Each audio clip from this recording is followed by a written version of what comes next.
I'm Sister Rosalie Cook. I grew up in Evansville, and I'm one of the founding members of the mission in Peru. Is that too close? I spent a year and a half in Guatemala, and then we opened the mission in Peru. I went there, and I spent 15 years there. Sister Pat McGuire was going to be here, but her brother passed on Thursday night, and so she was unable to make it. She was going to be part of this presentation, so we've had to make do with what we have. Okay, on this over here is Sister Romaine. Would you please stand up when I call your name? Sister's 87, so maybe she doesn't want to stand up. Sister was also one of the founding members of Peru.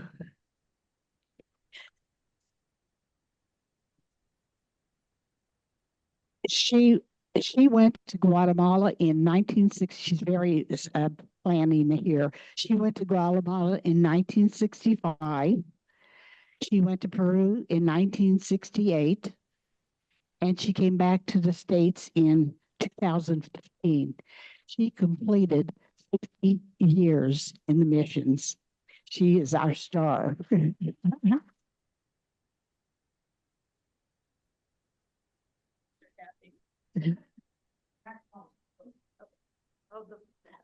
What's the matter, Kathy?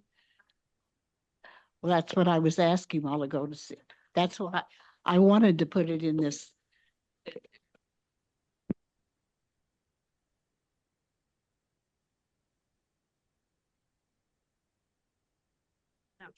Is that better? Okay. Thank you. Next to Sister Romaine, we have Sister Felicita. We call her Sister Faley. Sister was just recently reappointed to be the superior on the mission. And next to her is Sister Maria Jesus. And Sister very recently made her final vows. Then we have Sister Marilu.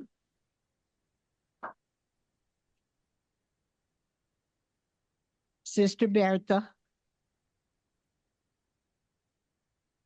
And Sister Maria.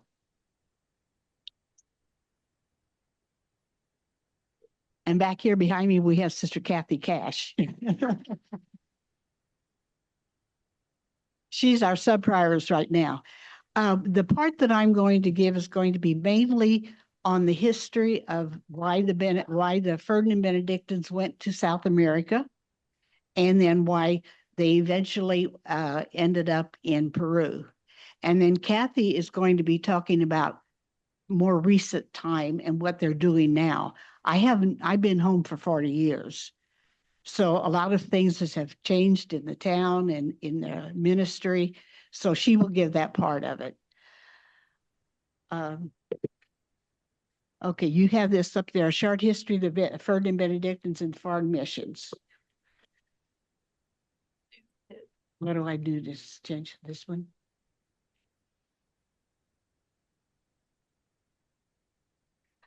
In the mid-60s, Pope John Paul the 23rd called all religious communities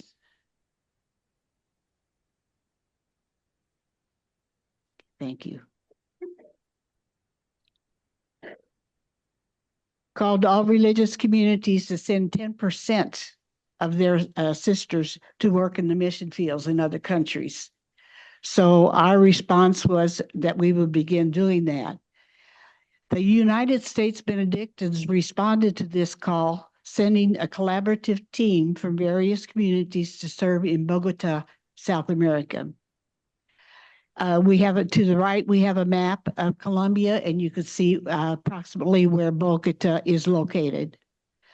The Ferdinand Benedictines sent Sister Mary George Kissel, Sister Bertrand Gogol, and Sister Mary Eugene Bale, now lately known as Sister Mary Bale. This group of sisters were sent to help work in a school for boys. I don't have many details on what they did while they were there, but they were there several years. Then they came home, and the Ferdinand Benedictines opened the foreign mission in Coban, Guatemala. There again on the map, you can see more or less where Coban was located in Guatemala. The Benedictine sisters who served in Guatemala were quite numerous. I don't know whether we were 10%, but Sister Mary Victor Kircher, deceased. Sister Marilyn Market, deceased. Sister Mary Harold James, deceased. Sister Romaine Kuntz, Sister Mary Earl Stone, deceased. Sister Mary Bale, deceased. Sister Rosalie Cook, Sister Judy Yunker, deceased. Sister Dolorita Libbs, deceased. Sister Jean Thompson, Sister Mary Alice Schnur, deceased. Sister Mary Janet Van Horn, deceased. Sister Marge Sassy, deceased. Sister Mary Lise Bassler, deceased. Sister Mary Ann Verkamp, Sister Mary Judith Flag, Sister Joan Scheller, Sister Barbara Ann Offerman, Sister Barbara Jean Lubehusen, who is deceased, and Sister Carolyn Durliet and Sister Teresa Gunter were there to close that mission.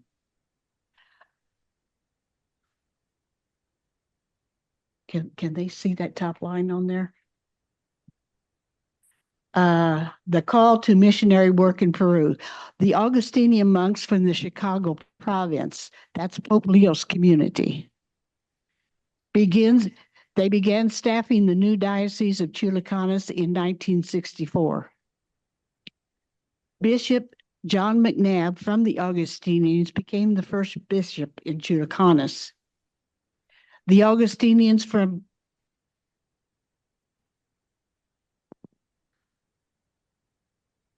Sorry.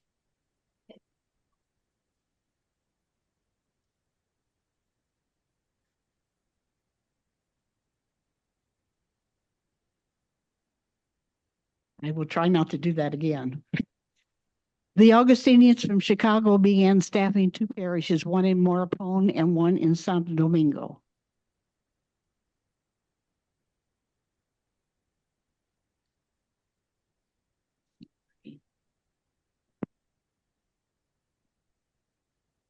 I have a lot of static in here. Okay. I don't know what that first part says.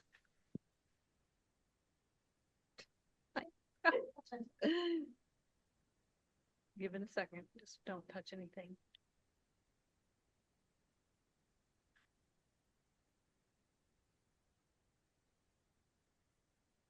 Technology.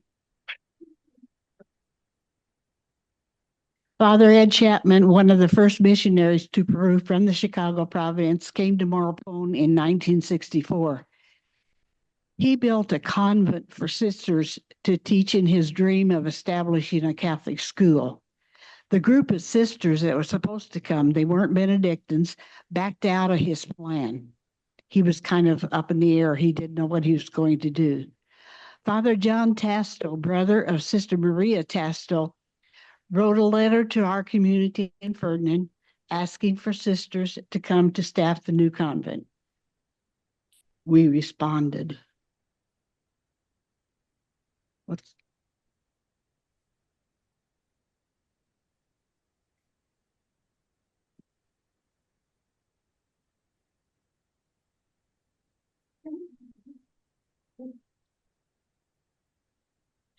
got to go back.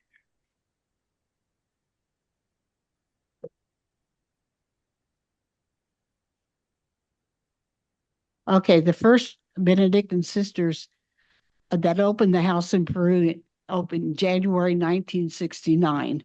The founding members from left to right were Sister Jean Thompson, Sister Mary Earl Stone, Sister Mary Bale, Sister Judy Yunker, Sister Romaine Kuntz, and Sister Rosalie Cook. Sister Jean eventually left community. Sister Mary Earl Stone also left. She was our superior when we started. Sister Mary Earl's the second one there. And in the 1970s, when all the transition was taking place after the Vatican, she decided that she was not going to stay any longer. So we were left in a lurch without a superior for a while. Sister Mary Bale then became our superior. This gives you an idea where everything is located. So we have the map of South America. And the yellow is Peru.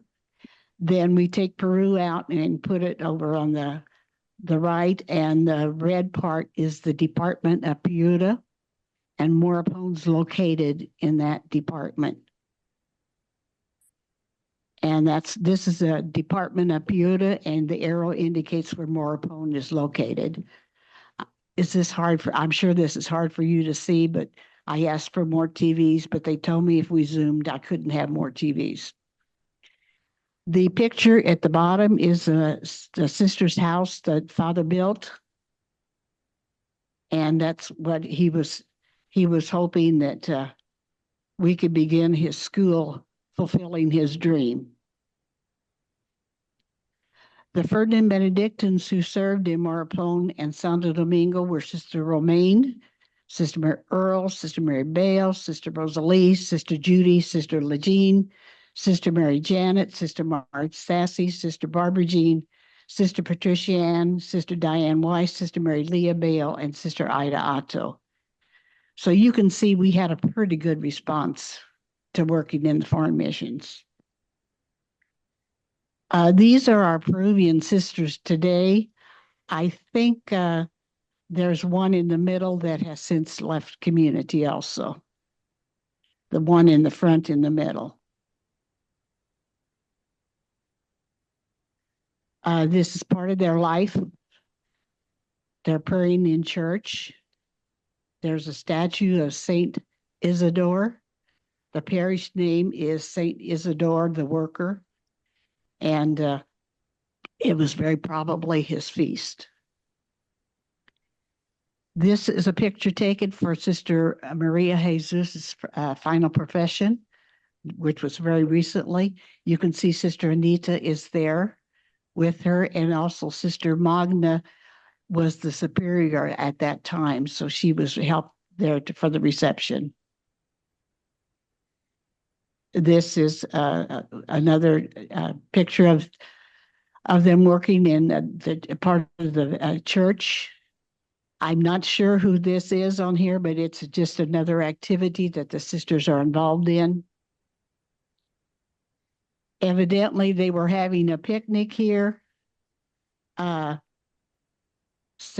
you can tell it must have been a little chilly. Some of them have extra hats and scarves on. This is on the right is Sister Magna, and on the left is Sister Marty Lou. I'm not sure who the gentleman in the middle is.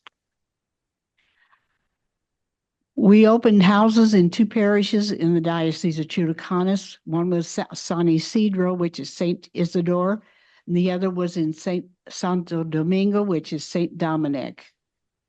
Those assigned to the Moripone convent were Sister Mary Earl, Sister Mary Bale, Sister Rosalie, and Sister Legine. To the Santo Domingo convent were Sister Judy and Sister Romaine. We have all kinds of stories I could be telling you, but we would be here all day. But those of us in Moripone started the school for girls that Father dreamt of having. Many of the girls at that time were not able to attend school. Either they couldn't afford it, they were lived too far away. It was just very difficult. And many times, if they did make it to school, it was in a mixed school, and at times professors took advantage of the young girls that were there. And so Father said, let's get them out of that situation and let's put them someplace where they can feel safe. In Santo Domingo, I mean, Sister Romaine could tell you all kinds of stories about their trip up up to the mountains. Santo Domingo is about 25 miles away from Morropón, but in a car at that time, it usually took an hour and a half to arrive there, and they went up by mule. And I forget how many hours did it take, Romaine? Just 4? I thought it was more than that. Okay, about 4 hours it took for them to get up. It was the reason they had to go by mule is because it was the rainy season. And during the rainy season, the mud roads often washed out. And it's a curvy road. It's up the mountains. And one of our sisters had a visitor that came and they said, is there a drop off? Do we have to worry about a drop off? And the sister said, yes, it starts at Morropón and it ends at Santo Domingo. So it's it was quite interesting to travel. Our sisters were able to drive it, but it would be a long story again. Okay, this is the house in that father. This is an old picture, but this is the house where we started out. We hardly had anything in the house. Father did see to it that we had beds that were handmade out of metal, but we had mattresses that were foam, just foam, nothing else, and they were about this wide. He had a table in our room and a chair. I think we had a dining room table, and I think we had benches in the chapel. The chapel would be about in the middle there where you see that round door. To the left of that is where the chapel would be located. At that time, no paved streets in Morropón. They were all dirt. And now they have paved streets in Morropón now. They even have a stoplight. So travel now is so much has changed since we went there. We had electricity maybe 4 hours a day, which was usually 6 in the evening till 10 o'clock. We had water maybe. So there were days when we did and when we didn't. Luckily, the parish had a generator, so they hooked up the convent with that, so we had light a little bit longer. The town did not. When we went there, I think there were 3 telephones in town. The parish had one, the post office had one, and then there was a central dispatch down in the middle of town that had a phone. Now it's quite prevalent that cell phones, everybody has cell phones. TVs, when we went in 69, I doubt if anybody had a TV. They do now. Even the sisters have a TV, don't you? I think almost every house probably has a TV now. But as I said, the streets were dirt, and the winds would come along in the evening, and it was always very dusty, and you had to have your windows open because it was too warm. Probably the coolest ever it got in Morropón was maybe 65. One time during the summer, we decided to put a thermometer out in the backyard to see how warm it was going to be. And when it hit 127, we decided to bring it in. Of course, that was out in the sun, so that would make a difference. So basically, the climate there is very warm. Santo Domingo's different. Santo Domingo was at a higher altitude. They had a lot of rain, a lot of fog, and dampness. It always felt chilly. In 1969, we opened the school with 2 classrooms. We had first year of high school, and we had 60 female students. I have to tell you that opening, 1969, we opened in March, and the night before we opened was a Sunday, and at 10:30 that night, our desk arrived for the school. So we had to unload them and get them dusted and everything and get them put in place. We had 2 classrooms. One was part of the monastery building, And the other one was in a section that Father put a roof over. It had a tree in the middle of the roof, but we were under that shaded area. That was the first year. Then the next year, we had another classroom over by the church. So we started with 60 students. In 1973, 70 to 73, we added second, third, fourth, and fifth grade as secondary. Peru has 5 years in high school. So by that time, I don't know the number of girls we had, but we had quite a few. In 1981, Father decided if the girls were going to be well educated in a Catholic education, they needed a husband that was well educated in a Catholic education. So he decided he added male students. And I think the first year we probably had nine male students. In 1983, Father decided we were going to add primary to the secondary. So we started out with the first grade is from kindergarten to the primary is from kindergarten to the sixth grade also. So we added the male students to the sixth grade. We added the class to the sixth grade of primary. 1984, we added all the primary grades, including kindergarten. Today, the student body numbers around 850 students. So it has really grown. They have a name all over the country. Their education, they're good in sports. They have their own band in the school. They're just they've really taken the schools to new levels. I don't know whether you can tell, but I'm extremely nervous. This is what the school looks like today. When I left in 84, we just had first floor.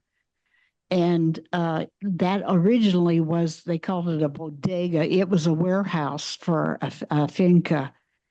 And a father decided, we started in the Sisters' Convent. That's where we started school. But father decided we needed to expand. And so in the middle of this school, there's what do I want to say? An area where they set up a brick oven and they dug up the dirt from the area and they made adobe bricks.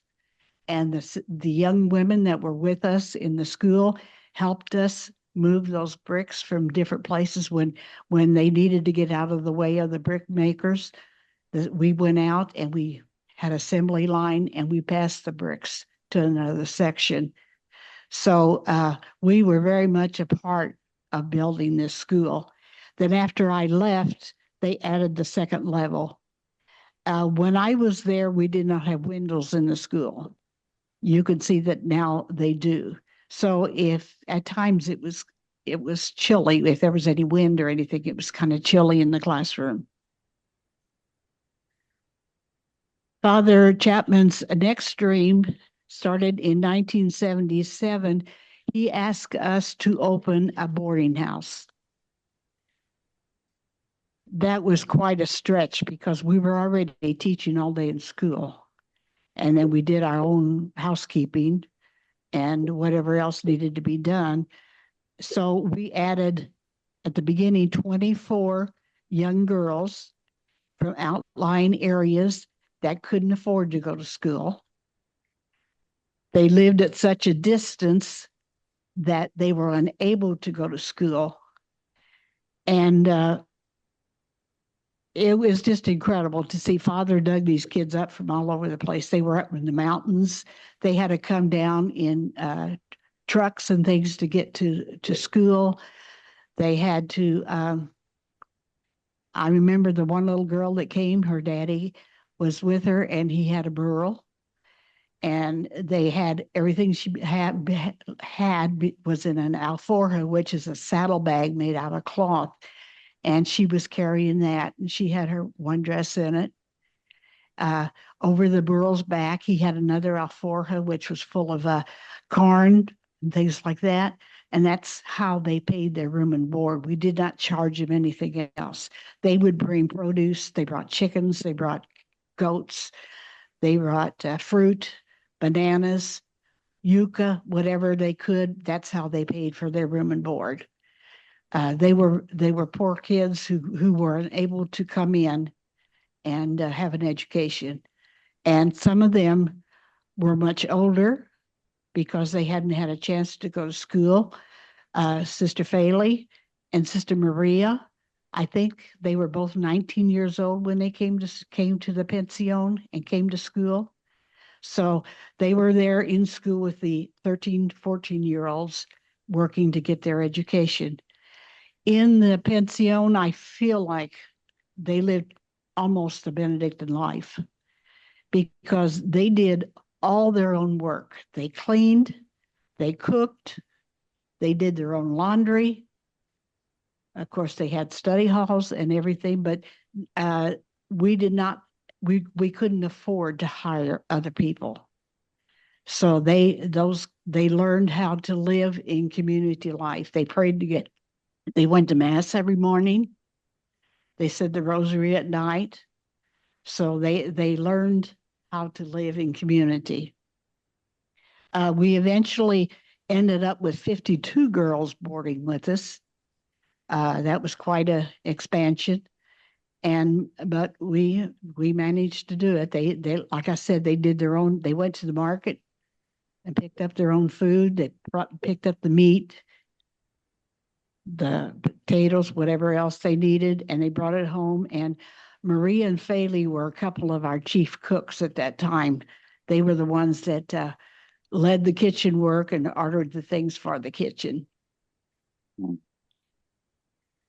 This is one of our young ladies. I think she was probably 19 also when she came, and she was from the mountains and in a small town called San Miguel. And she's doing some cleaning there. I think she has a broom in her hand. And Sister Berta just told me recently, this past week, that Juana is now blind. She's unable to, but she was educated in our school. This is the first group of young girls that we had in the boarding house. The person kneeling in the front is Father Ed Chapman. I think I'm over there on the left.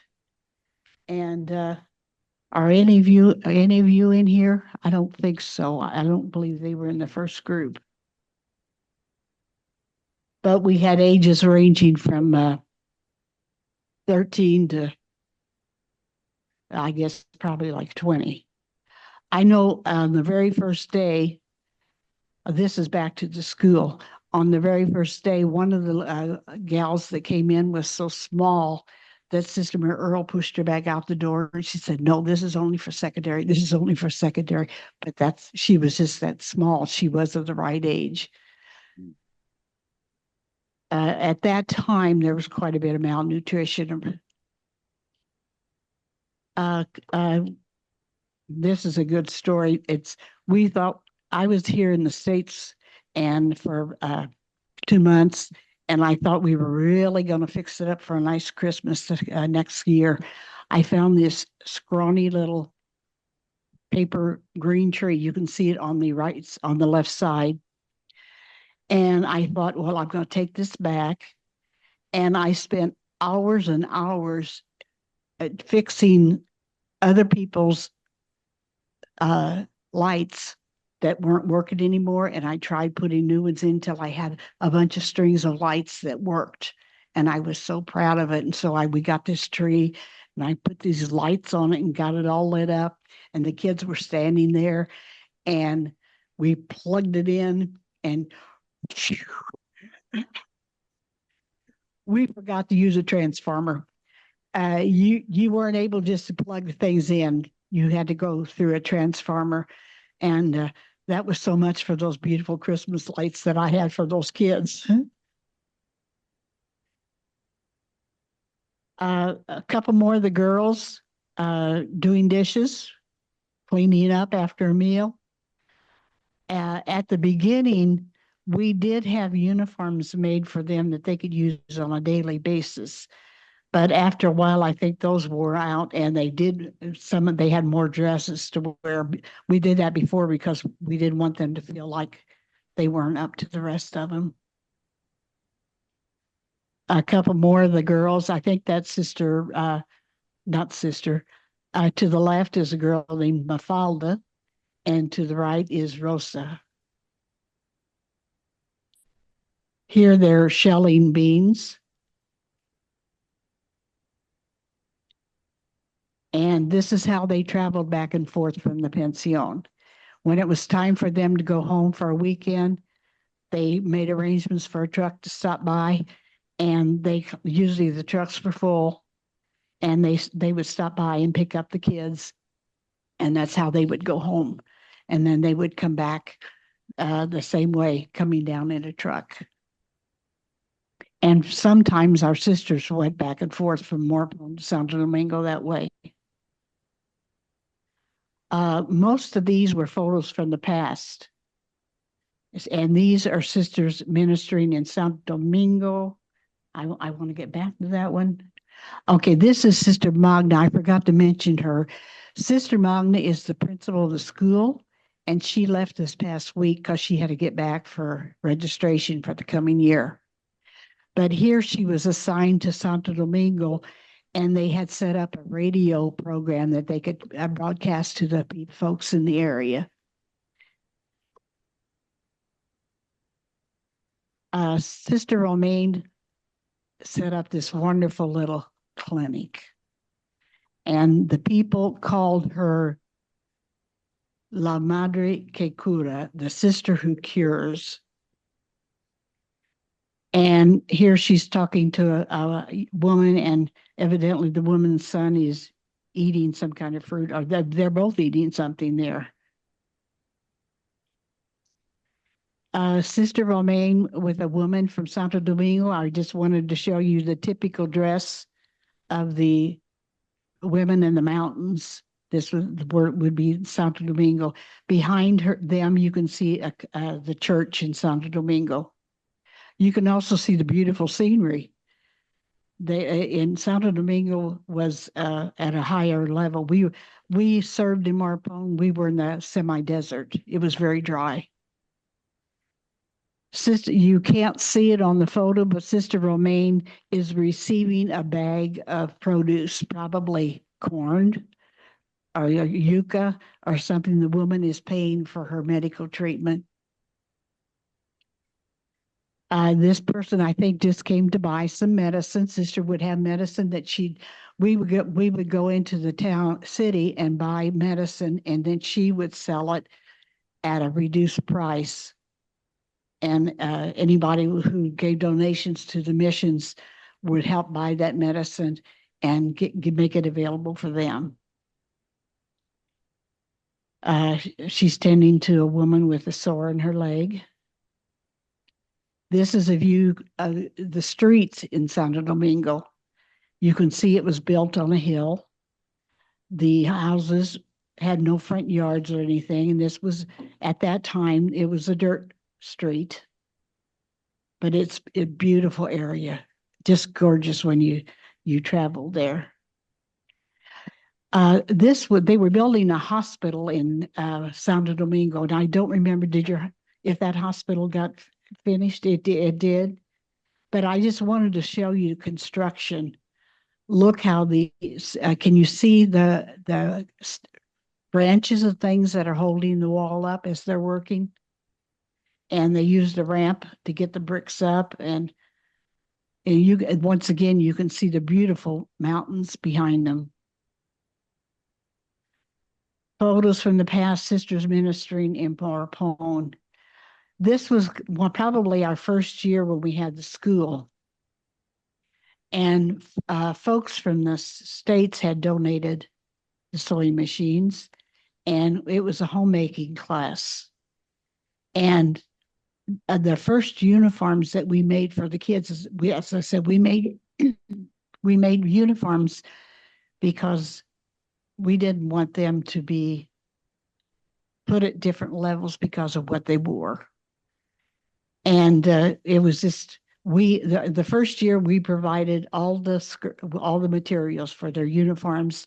We provided their books, it was not accustomed to have a book at that time for class. You would have a notebook and take notes, and you would take your notebook home at night, and you would study from your notebook, and that was how school went on. So we saw to it that we had textbooks for our sisters, for our students. I'm 85, so sometimes my brain doesn't work straight. This was probably one of our first graduating classes. At the back, you can see Father Ed Chapman, and on his right is Sister Barbara Jean, and on his left is Sister Mary. I think, I'm not sure if that's me or, I'm not sure if that's me on the left or not. Is it Sister Pat? Okay, I forgot to mention that after about 4 years, Peru put out a legislation that said you may not be a foreigner and be a principal of school. Your principal had to be a Peruvian. So at that time, Father Ed contacted Augustinians in Lima, and the Augustinians came, and one of them became the principal. You can see one of them. If that's Pat McGuire, the one next to her is one of the Augustinians. And then farther over to the right is Sister Claudia, I think.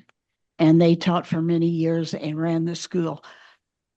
At the beginning, they ran the school, but we had very much of a say-so in what was going on in the school. Sister Mary Walter was down for a visit, and this is she and Sister Barbara Jean in a primary class.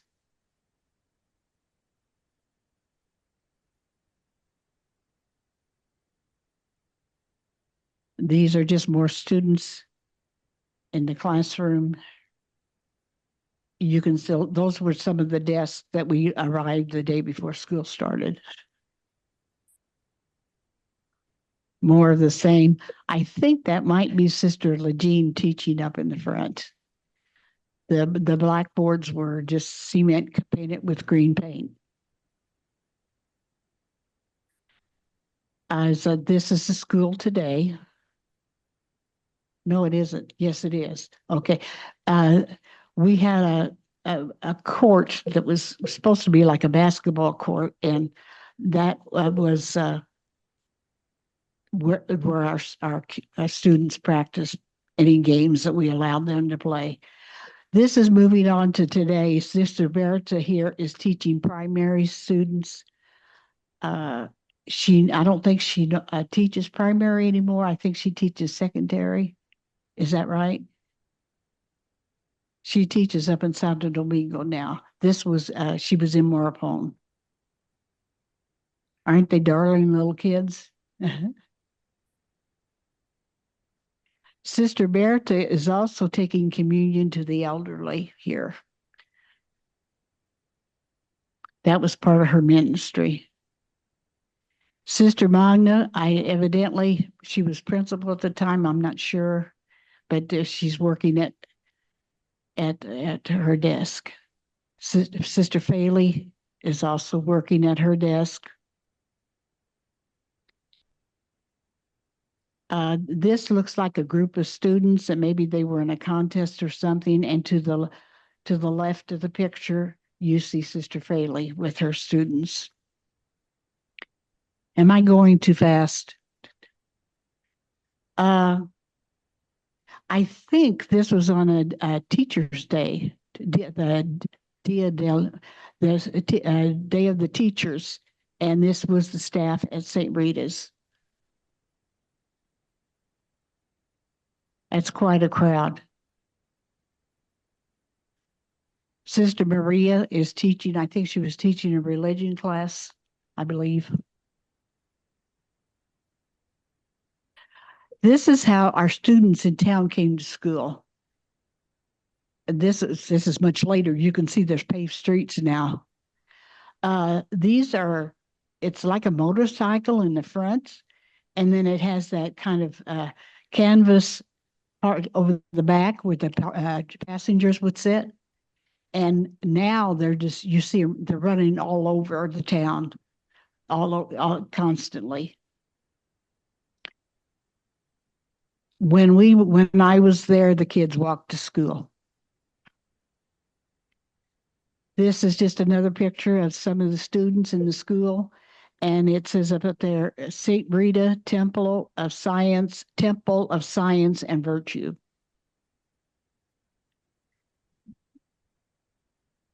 Some of the little ones. This is more of the same. Their saying for the school is, without discipline, there's no education.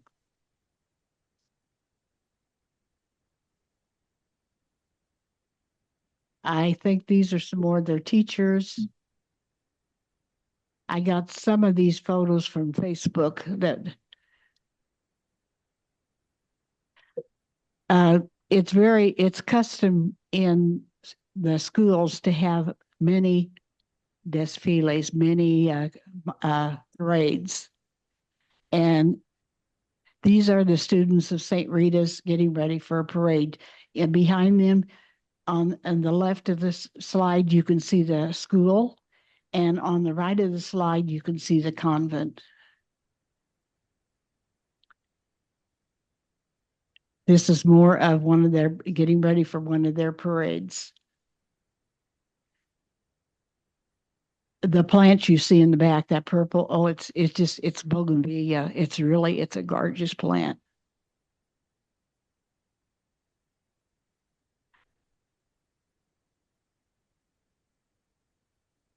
It's with some of them I think that's in a classroom. I'm not sure.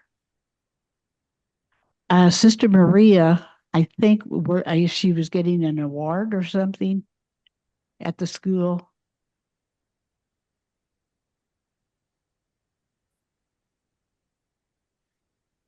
They have a very good soccer team.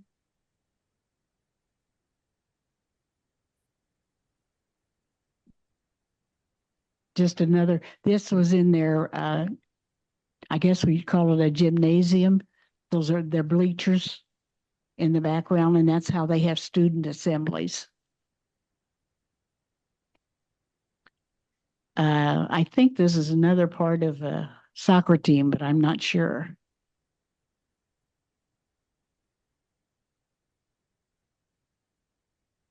Another picture of students with the guys and the gals. And notice the young woman down towards the bottom, she has modern jeans.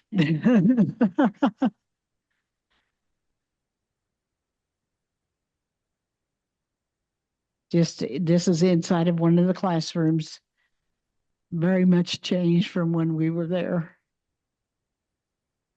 I think this is a meeting of teachers, and you can see Mighty Lou there in the middle, Sister Mighty Lou. Sister Berta is here, and it almost looks like she's giving out presents. She's got toys and things for the kids. Sister Magna, I'm not sure what she was doing there, but she looked like she was ready to have a party. Another picture of the teachers now. Notice the Snoopies across the top.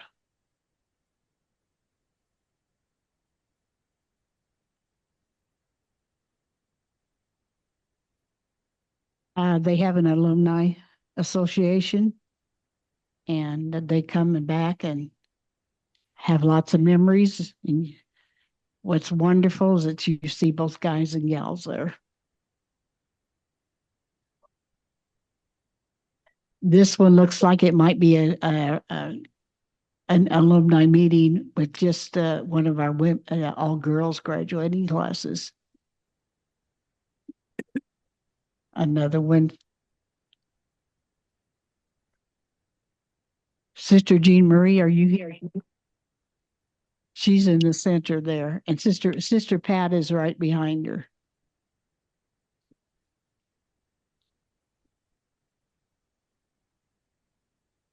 Sister Magda and Sister Mary Lou are in the background of this one.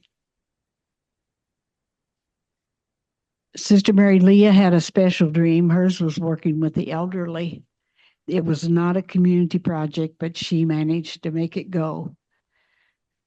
She would bake cookies and sell them in town to get money to buy the food for the old folks. Before that, before she had the old folks home, many times people would let them come into the house and maybe lay on the floor by the stove or something, and they were very neglected. This is one of the old folks in the house that she managed to get built. And that's she talking to them. Here she's visiting with an elderly gentleman. The rest of the slides are basically travel and scenery and just some interesting slides. This you can see is a part of the mountain road going to Morapone. And you can see that it was not paved, and you can see it's the beginning of a curve. And let me tell you, there were curves. There were were there curves? Oh, there still are. There still are. And there were hairpin curves. Sometimes when our sisters were driving up the mountain, they had to have their foot. We would come to a hairpin curve, and then as it went to the curve, it immediately went up the mountain. So they had to have a foot for the brake. They had to have a foot for the gas. And then if they needed the clutch or something else, whoever the passenger was would have to reach over and help them. So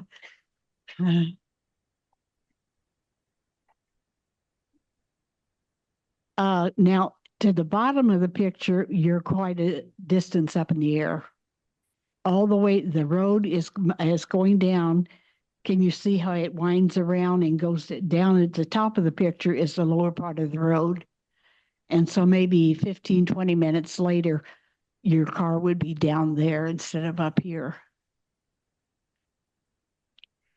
This is the way when we went down, and a lot of they took their produce and things. The kids, maybe they're hauling water to the house, but they had their burro, and they put their cans on each side, and they had a stick to get the burro to move, and they moved them along. I'm not sure if they still do this or not, but in those days, they would bake bread in the morning and have huge baskets. If you see the two young men down at the bottom, they're selling bread, and they would walk up and down the street saying, I pawn, I pawn, I pawn. And the housewife would go out the door and buy bread for the day. At nighttime, as I said, this was a dirt road. So at nighttime, sometimes they would come into town and it sounded like a posse because they were coming in on horseback. That's how the men traveled. And that's how they went out to their farms. So at nighttime, when we were getting ready to go to bed, you'd hear these people coming to town, and it sounded like a posse. I must have had that slide in there twice. I must have had that. What's going on? Am I going backwards? As I said, I'm 85. I had this picture it showed more of the woman, but for some reason it cut it off like this. She has a stick under her arm, and at the top of that stick is a ball of cotton. And she's twirling with her right hand, she's twirling that cotton and making thread. So down below, she has another stick, and as she does this many walking along, she would have that she was working with this right hand, and she was twirling it on the stick with the other hand. And it was a joy to watch it and see it. Just another ride to maybe home or going to the farm. This is a picture of a typical dance from Morapone. It originated in Morapone, and it's called the tondero. and it is in front of the church in Morapone, I think. If Sister Magna had not returned to Peru, the sisters would be dancing the tondero for you, but she was the male partner in the dance. And so she went back, so we cut that from the program. Notice they both, she usually has a full skirt and she has a handkerchief in her hand that she's waving around, and he has a handkerchief in his hand that he's waving around. And he also always wears a straw hat. It's a very lively dance. It's a very suggestive dance. She's flirting with him. Another view from Santo Domingo, you can see down in the valley. It's just gorgeous countryside. We were on our way up to Santo Domingo, and you can see some farmland in the background, but the mules are carrying probably rice or something into town. And there's somebody waiting outside the door for their own owner to come and take them wherever they needed to go. Many times, because the houses were right next to each other and they had a backyard, and the brewer was taken through the house to get to the backyard. Just a couple gentlemen in Santo Domingo. They have their alforjas, their saddlebags over their shoulders. These are fast food restaurants. Along the Pan American Highway, you'll come to different sections, and they will have little shops set up like this, and people that are traveling can stop and eat some lunch. Sometimes it's safe and sometimes it isn't. This is the inside of the Santo Domingo Church. You can see it's very plain.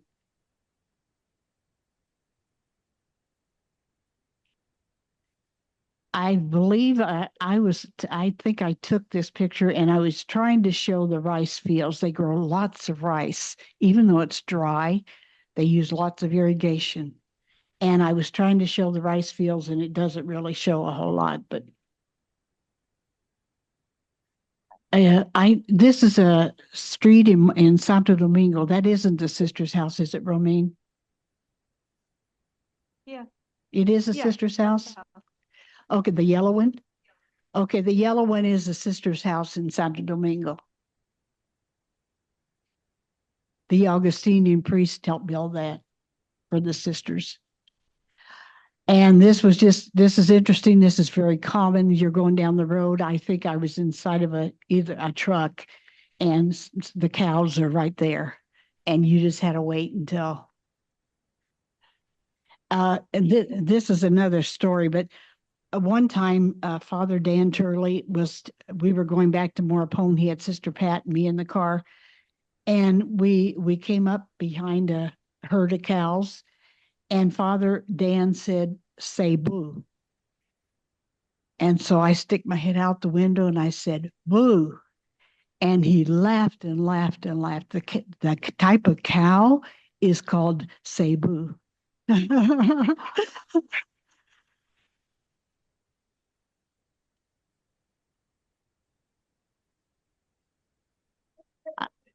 I think we had to stop driving and just laugh. Another mountain view. This is Santo Domingo too, isn't it? Up in the town, or is this another town? It could be Pombarumbe, huh? It's just you went through several little towns on the way up the mountain. This is just a funny one to stick in here. We went to Juarez once for retreat, and the Benedictine fathers had a house up there. That's where we made our retreat. And this is Sister Pat with a poncho on and a couple Yama friends.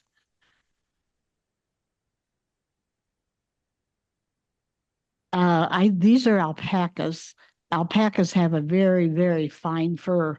I think that piece is made out of alpaca. I don't know whether these are things that were made in Peru. And some of them are from our archives and some are for our sisters.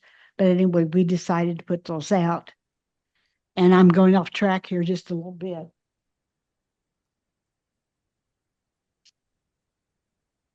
This one is my favorite, and it's called Christ the Campesino. The campesino is the person who works in the fields, the farmer. So it's Christ the farmer. Many of them at that time, because it was warm, the men wore cut off pants like this, and they wore a straw hat, and they were the farmers. This was made in Chulucanas, which was the seat of the diocese. If you notice, this part of the cross is a shovel. This part of the cross is a machete. Those were the tools that the campesinos used to do their farming. It's one of my favorite pieces.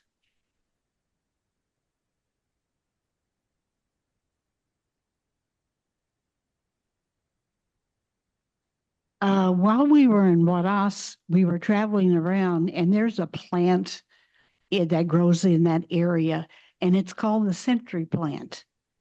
And it is very, very tall, as you could see, compared to the people, and it blossoms once every 100 years. It's a type of cactus. And very naturally, we had car problems. Two of the sisters are trying to watch so while somebody helps get their car started. I think that Sister Judy, and I'm not sure who the Sister Diane was. Is Diane here today? She left community, and she's an oblate, I'm pretty sure. That was the type of car that we had. It was a Jeep. And many times all six of us would get in that Jeep and travel. When we went to Huaraz, all six of us went in the Jeep with luggage. When you were in Peru, you learned how to pack a car. And sometimes we ended up sitting on the luggage, sitting on each other's laps. It was interesting. This is another one. We were on our way into the city, and we had a flat tire, so it took all of us to take care of it. Sister Diane is on the wrench trying to get the lugs loose on the tire. Sister Mary is trying to get the jack to work.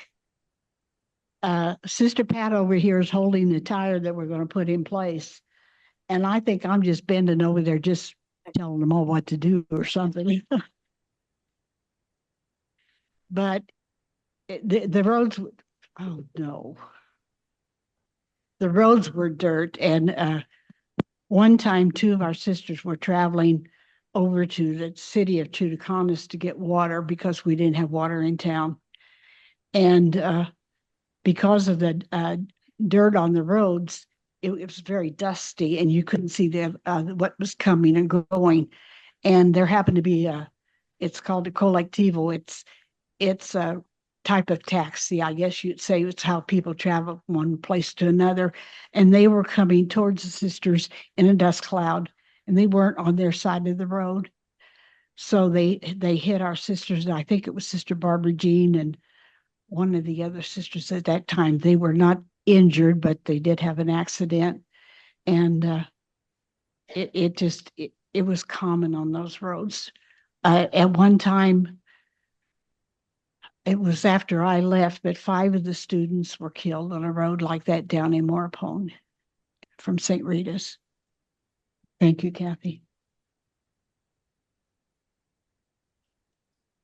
I don't know what I'd do without my right hand here. Here. Okay, this looks like it might have been another time when they were having car trouble, or else they just met some other missionaries on the road. And so you just stopped where you were and you worked out the situation. You notice the banana trees in the background and more of the scenery. It just goes on and on and on. These are the last 2 slides are very special because they have the Pope. Sister Magna is in this picture right next to the Pope. He worked down there for quite a few years.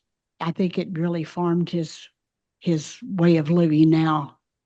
But I think it's a very special picture knowing that our sisters know him. And this is a picture of him with more of them. We have Sister, on the left is Sister Berta, Sister Magna, Sister Faley, Sister Marilu, and Sister Maria Jesus. Isn't that lovely to think that they know him? Okay, that's all I have to offer. So we're going to let Sister Kathy now talk about what they do at the present time.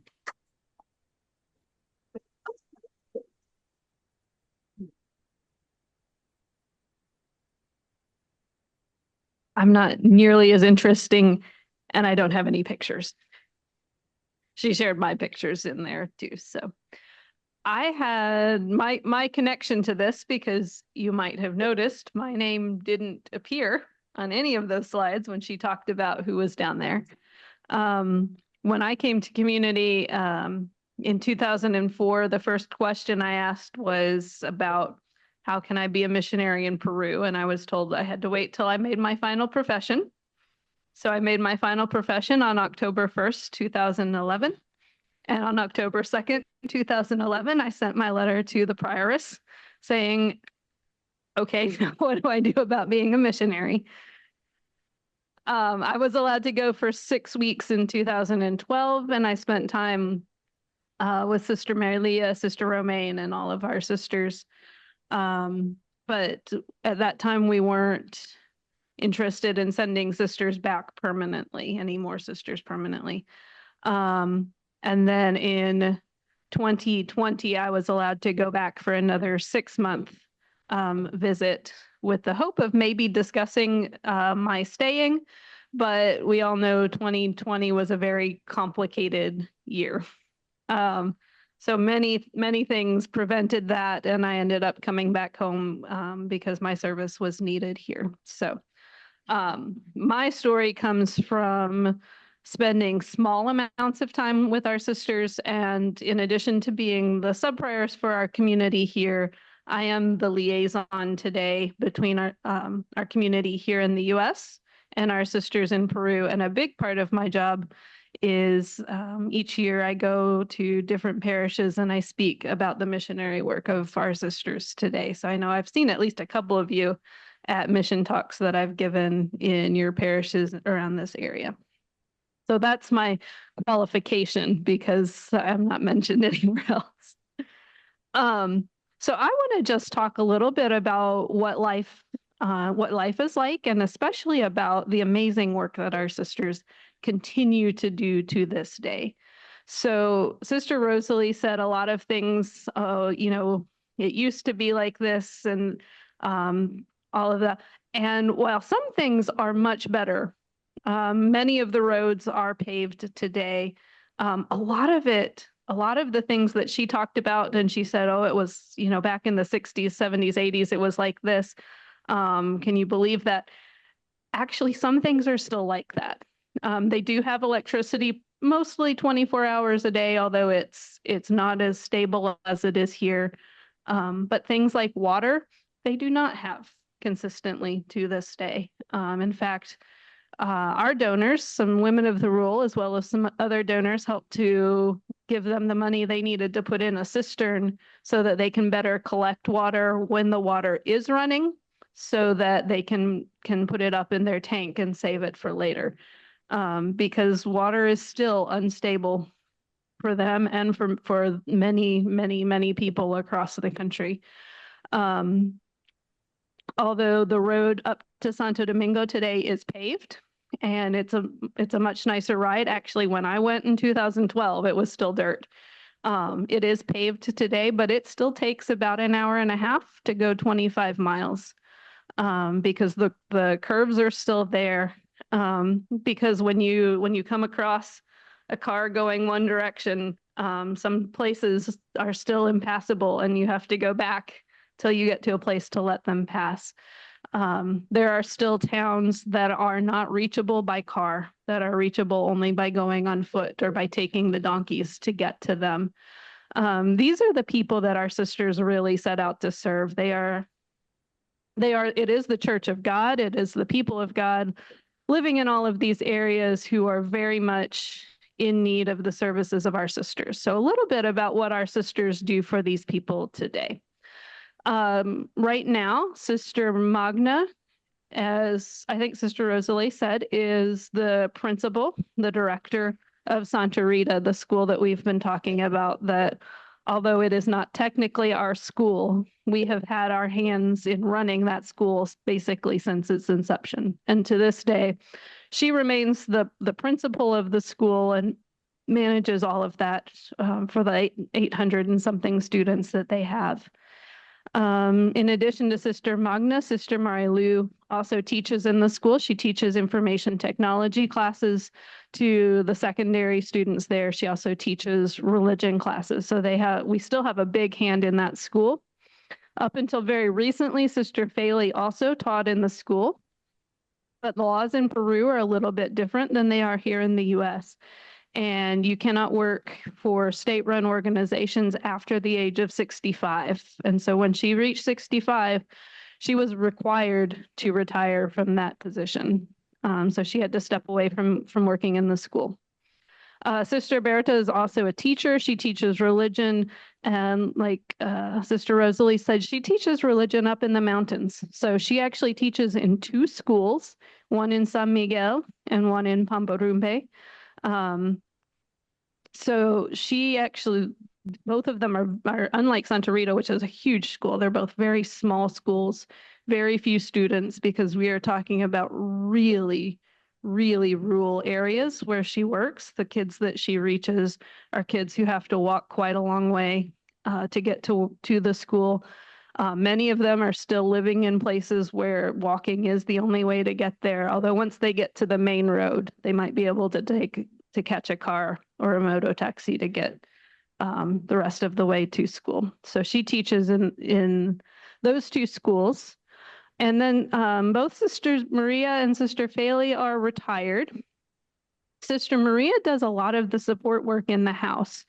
She manages a lot of their construction projects. So in the last several years, they've put in a cistern. They've had to redo bathrooms. A lot of the building is the original construction that Father Ed Chapman had put up in the 1960s. So there are a lot of things that need to be fixed. They've also added, in a part of the building that they own, they've added a guest house, which they use. They rent out rooms basically to people who teach in Morropón, but don't actually have a home in Morropón. So they'll come and they'll stay during the week in the guest house, and then they'll go to their own home over the weekend. So Sister Maria actually does a lot of the support work, a lot of the things that keep the house kind of up and running. She does the shopping and things like that so that the sisters can continue the ministry. It's really important, the work that she does to keep things moving. Sister Faley supports the parish in Santo Domingo. At least that's what she's been doing. And so she's part of the communication team. And you saw the picture of Sister Magna at the radio station. They still have that radio station because it's very difficult to explain how rural this place is. So you can't just go to all of the parishes and drop off flyers or information packets. There's no mail that runs that you can just mail everybody something. So to get information for the parish, they have these radio stations. Actually, I think they have 2 of them today where they can put out the information. And then she's also part of a team that goes out to the villages, that meets with the families, that meets with the people who are doing work in those villages to see what are their needs, to keep them abreast of what's going on in the big parish in Santo Domingo. She often goes with the priest when he goes. So the priest will say mass and offer the sacraments, and then they'll have time to work with the teams in these towns and find out what's going on and try to address all of their needs. And then they have a big party before they come home. So also really just very necessary work to keep the life of the church alive in all of these absolutely tiny places. And then Sister Maria Jesus, who just made her final profession in May, is studying at the university in Pura, and she wants to be an elementary education teacher. So continuing with the charism of our sisters, she's in her 4th out of 5 years of studying to become a teacher of primary school students. In addition to the official work that they do, all of the sisters are connected to the local parishes and do work through the local parishes. We saw pictures of Sister Nilberta taking communion to the sick. Many of them do that. Many of them are connected to the community zones. So even in Morropón, which is a huge city in comparison to other places, the city is divided into zones of maybe 50 to 100 families, and they go out into the zones and meet with the families and try to ascertain what are their needs, what are the things that are necessary for each one of those. So Sister Marilu is a big part, not just of being on the team, but helping keep those organized in the whole parish. They also do volunteer work. I only just learned this last week as I was helping them answer some questions for somebody else, that Sister Berta is connected with an organization that was started by Bishop Dan Turley. Bishop Dan is an Augustinian from Chicago, a brother of Pope Leo.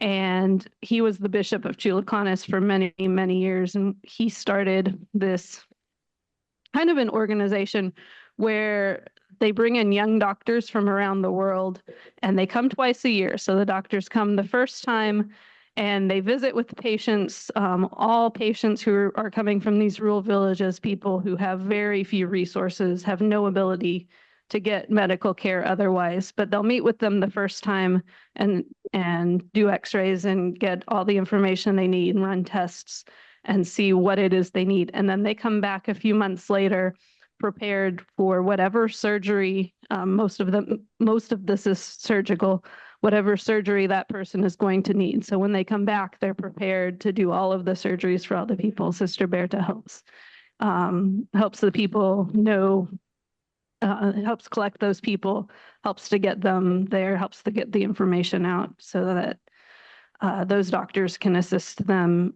It's absolutely amazing work for people who have no other way whatsoever to receive that medical care.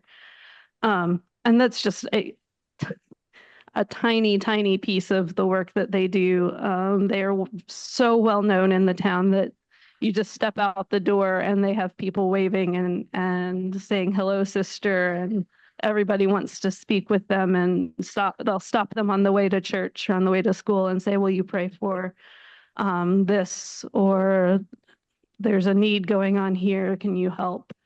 Because they are just so well known as being women of love, of service, and hands down, I have to say they are the hardest working women that I've ever met. And I live in a German American community, so that's saying a lot. But they are going to be around for the break. So I hope that if you want to stop them and engage them, that you feel that you can. There are a few Spanish speakers around who can help you out if you want to do that. So that's all that I have to say.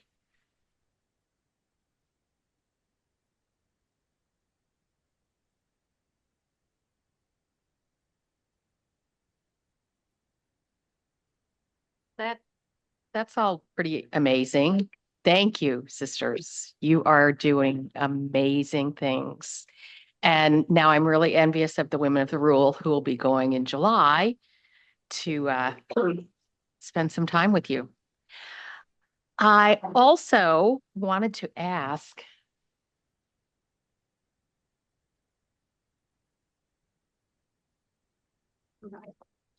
so since we're not going to have the dancing, something that I learned the other night. Yeah. Something that I learned the other night when I was sitting with the sisters and we were comparing who has to drink more cafe, and who is more loca than the next. And we're not going to talk about how that ended up. But what is it, Pat? Were you trying to tell me something? Like, oh, okay. They were telling me that every morning at 6:30, they are awakened by a loudspeaker that plays the city song. That they have a song for Morapone. And they sang it for me. So I was going to ask if they would sing the Morapone song for us.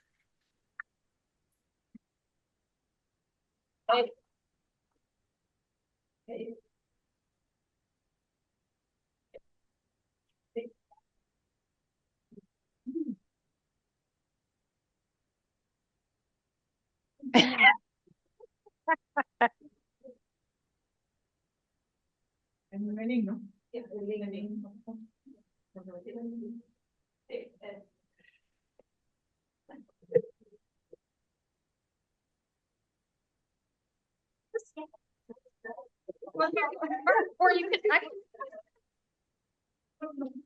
I'll hold the microphone. I'll stand here with you. I don't know the words. I think this is great. This is like the best civic thing ever. María, tú se la sabes. Yo aquí, tú Felito sigue. Comienza nomás. Morro. Morropón, morropón, morropón, morropón, pueblo peruano, hoy tus hijos te cantamos, orgullosos nos sentimos, ser tus hijos, morropón. En el blanco del peruanos, en el interior de Piura, se levanta una provincia, dentro de ella un gran distrito, el distrito morropano. Es su gente noble y sana, murieron que en su lugar hombres y mujeres cantan de que el pueblo morropano las riquezas te alcanzar. Morropón, pueblo querido, son tres razas que te pueblan, blanca, chola y morropana, las más que por sí hablan de tu historia morropana. Morropón, morropón, morropón, pueblo peruano, hoy tus hijos te cantamos, orgullosos nos sentimos, ser tus hijos, morropón. Muchas gracias. Gracias, gracias. Thank you.